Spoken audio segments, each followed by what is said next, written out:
네, 이번 코너는 취재 파일입니다. 관심사가 큰 경제 이슈를 하나 골라 심층적으로 파헤쳐봅니다. 네, 도널드 트럼프 미국 대통령이 멕시코와 캐나다에 대한 관세 부과를 유예하면서 일단 무역 전쟁 우려가 완화한 상태입니다. 하지만 국내 산업계는 여전히 경계 태세를 늦추지 못하는 분위기인데요. 금융부 서영태 기자가 관련 내용 취재해 왔습니다. 네, 어서 오십시오. 네, 안녕하십니까.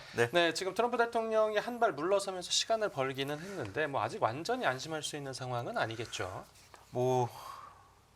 한 발 물러선 게 맞는지, 두 발 전진을 위한 일부 후퇴인지 잘 모르겠습니다. 앞으로가 더 걱정이다 이런 이야기들이 이제 시장에서 좀 나오고 있는 상황인데요. 예.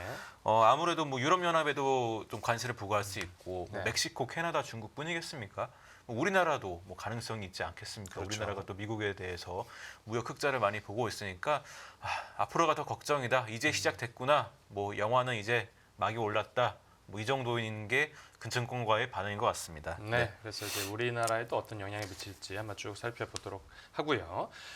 일단 이번 무역 규제의 영향이 어느 정도나 될지 과거 사례에 비춰서 예측해 보면 어떻습니까? 물론 2편이잖아요. 1편을 우리가 2018년에 겪었잖아요. 네. 미중 무역 분쟁을. 그래서 교훈을 많이 알고 있는데 아무래도 일단 무역 분쟁이라는 거는 그냥 단순하게 말씀드리면은 수출, 수입 이런 것들이 주니까 국가 간의 교역량이 줄고 교역량이 줄면은 당연히 수출할 물건을 만드는 기업은 생산을 줄일 거고 네네. 그러면 실적 나빠지고 상장 기업들은 주가가 나빠질 거고 또 우리나라 코스피는 주로 다 상장 기업들이 다 수출 기업들이니까 네. 주가 하락이 좀 점쳐지고 있는 상황인데 앞으로 좀 이 시나리오가 여러 가지가 있고 이건 그저 협상용 카드일 뿐이다 이런 주장도 강하고 네. 좀 지켜봐야 되는 게 맞는 것 같습니다. 네. 네, 코스피하고 코스닥은 이제 오늘 일단은 올라서 이제 마감을 했는데 일단 앞으로 우리 산업에는 어느 정도나 영향이 있겠습니까? 오늘 한국투자증권에서 좀 보고서가 좋은 게 나와서 업종별로 좀 정리한 그 시사점을 정리한 그런 보고서가 나와가지고 좀 소개해드리려고 하는데요. 네. 일단은 국내에서는 자동차나 IT가 이제 주력 수출 업종이잖아요. 네. 그러다 보니까 가장 큰 타격을 받을 수 있을 것으로 보여지고 있고, 네. 그래도 이 관세 문제가 협상 테이블에 이제 오를 수 있는 거고 이미 올라 있고요. 네. 전화 통화도 하면서 협상하고 있는 것 같고, 과연 그래도 이 매조 지어지기 전까지는 이 업종들에 대해서 어떤 불안한 어떤 시각들 그러면서 좀 부진한 흐름이 좀 이어지지 않을까 일단 그렇게 보여지고 있습니다. 네. 반면에 조선 이런 것들도 사실 수출 업종인데 네. 이런 건 오히려 또 미국의 관세 리스크가 또 없다고 하니까 어. 또 업종별로 또 어떤 리스크들이 있는지 좀 설명을 드리겠습니다. 네, 그러니까 말씀해주신 게 전반적으로 불리한 상황이긴 한데 상대적으로 선전하는 업종도 있고 이제 그런 상황이라는 거죠. 네, 이 관세는 결국 수출 관련된 이슈이기 때문에 수출 관련 업종에 대해서는 다 한 번씩 점검을 해봐야 되는 게 맞습니다. 네. 그래도 투자자들이 그런 것들에 복잡하게 생각 안 할 거면 내수 관련주도 괜찮습니다. 근데 내수가 안 좋긴 하지만은 은행이라든가 보험이라든가 이런 금융은 좀 좋은 밸류에이션을 받을 것 같고 그리고 음식료도 나쁘지 않다. 이런 의견들이 있습니다. 네, 지금 산업군별로 이제 나눠서 따로 떼서 이제 하나씩 살펴보면 지금 특히 자동차 업계를 가장 어려움을 겪을 부문으로 첫 번째로 찍었습니다. 네, 증권가도 그렇고 언론도 그렇고 자동차에 대해서 좀 많이 다루는 것 같습니다. 왜냐하면 멕시코에 대해서 관세를 부과하다 보니까 이 멕시코에 또 우리 기아가 또 생산 공장이 있거든요. 네. 그러면서 이제 한국의 완성차나 부품사 업체들이 또 어떤 리스크를 가지게 될 것인가 분석을 하는데 네. 일단 멕시코에 대해서 한 달 유예가 되는데 25%였고 그리고 한국에 매겨진다면 10%이게 되니까 이런 관세들에 대해서는 좀 영향을 좀 가늠하고 있고 좀 숫자를 좀 계산하고 있는데 캐나다 같은 경우는 저희가 생산 공장이 없습니다. 그래서 캐나다에 대해서 관세가 부과된다 한들 영향은 없을 것으로 보이고 있습니다. 네, 그러니까 우리나라에서 미국으로 수출이 되거나 멕시코에서 미국으로 수출이 되는 차량에 대해서는 이제 관세 부과에 대해서 어떤 이 피해를 볼 수가 있는 상황인데 지금 현대차하고 기아가 미국에서 차량을 판매하는 게 몇 대 정도 되죠? 현대차는 약 미국에서 연간 한 90만 대 정도 팔고 있거든요. 네. 이 중에서 35만 대는 미국 현지에서 생산이 되기 때문에 이거는 수입하는 게 아니니까 관세의 대상은 절대 아니겠고 네네. 그럼 나머지 55만 대가 어디서냐? 대부분 우리나라에서 만들어서 미국으로 파는 게 55만 대, 연 55만 대인 겁니다. 기아 같은 경우는 미국에서 80만 대를 판다고 해요. 네네. 1년 동안. 그럼 이 중에서 35만 대, 역시 35만 대가 미국 현지에서 생산이 되는데 그럼 나머지 45만 대가 수입이지 않습니까? 예. 여기서 우리나라에서 만드는 게 30만 대. 그리고 멕시코에서 만들어서 미국으로 가는 게 15만 대라고 합니다. 네, 뭐 상당히 확실히 우리나라에서 수출이 되는 게 많은 상황인데 이 관세가 그럼 앞으로 뭐 일단은 뭐 유예가 되긴 했지만 실제로 부과가 된다라고 하면 이 현대차하고 기아 실적에는 어느 정도나 영향을 줄까요? 네, 그 한국투자증권 한투의 분석인데요. 현재 미국으로 수출되는 55만 대, 우리나라에서 미국으로 수출되는 55만 대에 10% 관세가 부과된다고 가정을 하면은 네네. 이 영업이익에 미친 영향이 1조 9천억 원에 달한다고 합니다. 이 1조 9천억 원이란 숫자가 올해 현대차 영업이익 추정치의 14% 정도이니까 뭐 상당한 네, 규모인 거죠. 작지 않은 수준이네요. 뭐 기아를 분석한 경우에는 역시 한국산 차량의 10% 그리고 멕시코산 차량의 25%를 부과한다. 이런 가정하에서 분석을 하면은 네. 역시 영업이익의 한 2조 정도, 1조 9천억이었는데 기아는 2조 정도 좀 타격을 예상하고 있고요. 네네. 이 역시도 올해 영업이익 추정치의 16%에 달하는 숫자라고 합니다. 네. 일단 자동차 쪽 살펴봤고 이제 IT 쪽도 타격이 예상된다라고 하셨는데 특히 메모리 반도체 업계가 좀 바짝 긴장한 모습이라고요. 네, 맞습니다. 뭐 메모리 반도체라던가 여러 가지 하드웨어들을 우리나라가 수출하고 있는데 이 메모리 반도체 같은 경우는 그 트럼프 1기 때 미국과 중국의 그 전쟁에서 겪은 게 너무 많아가지고 이미 어느 정도 시스템이 구축이 됐다고 합니다. 네. 한국 기업들 중국 공장이 있습니다. 뭐 삼성도 있고 SK도 있는데 이 중국 공장에서 생산한 거는 중국에서 그냥 소비하는 쪽으로 이렇게 시스템을 만들어 놨고 네네.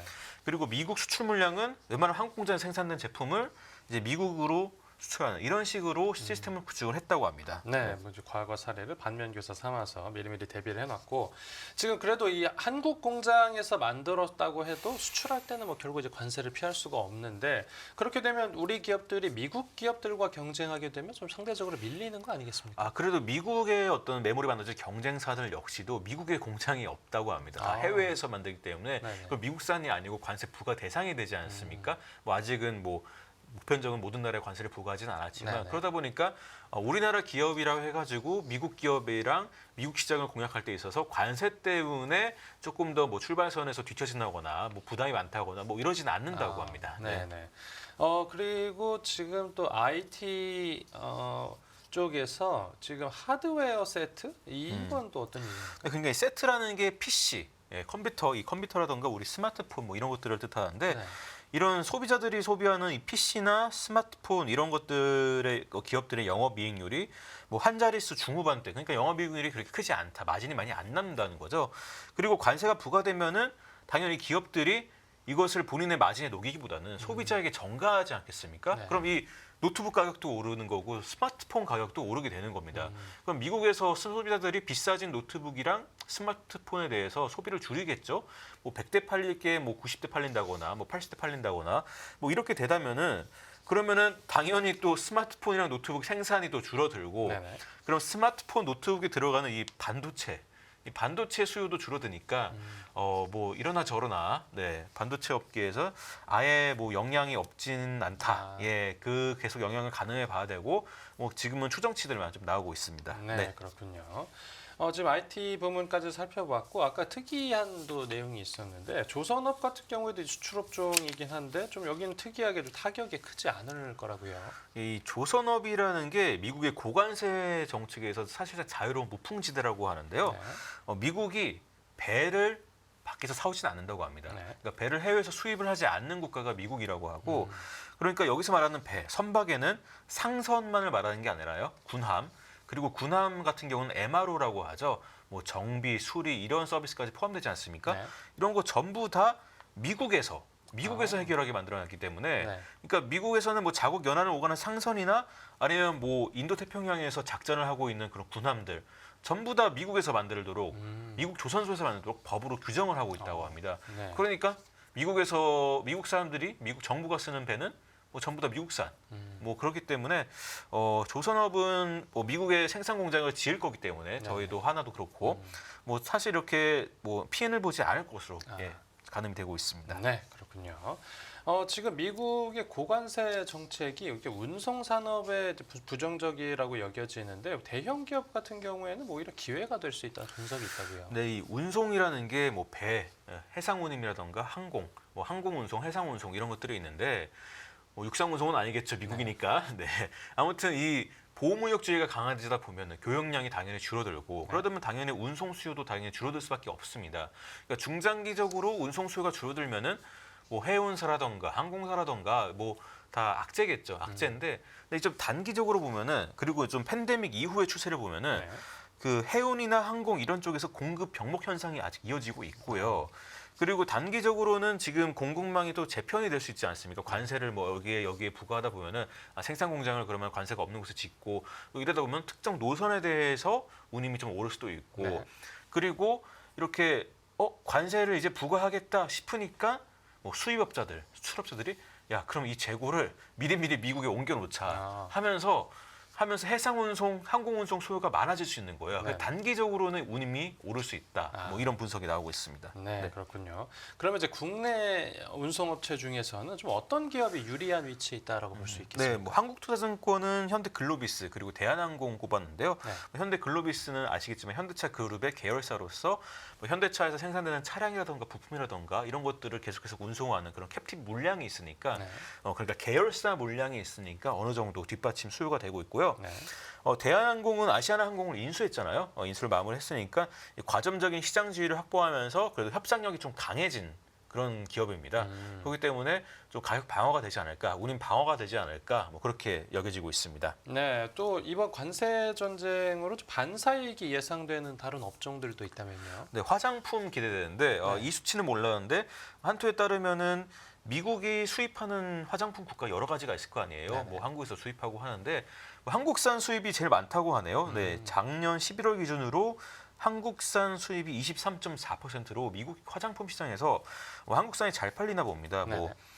뭐 제가 봐도 우리나라 분들이면 멋있고 예쁘지만은 아무튼 그 뒤로는 프랑스 16%, 캐나다가 13.3%입니다. 그래서 미국이 만약에 그러니까 캐나다 화장품에 관세를 매기게 되면은 네.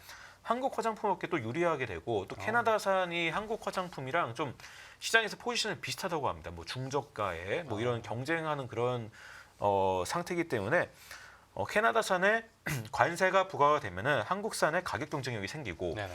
그리고 만약에 또 유럽연합에도 관세를 부과한다고 하면은 또 프랑스산이 2위지 않습니까? 네. 프랑스산 화장품도 비싸지면은 뭐 한국산 화장품이 좀 더 잘 팔릴 수 있지 않을까? 뭐 이런 추정들이 나오고 있습니다. 네네. 뭐 아직은 지금 다 전망이기 때문에 정확하지는 않지만은 뭐 말이 되는 시나리오 같습니다. 네. 그리고 음식료 기업 중에서는 CJ 제일제당의 수혜가 기대가 되는데요. 네.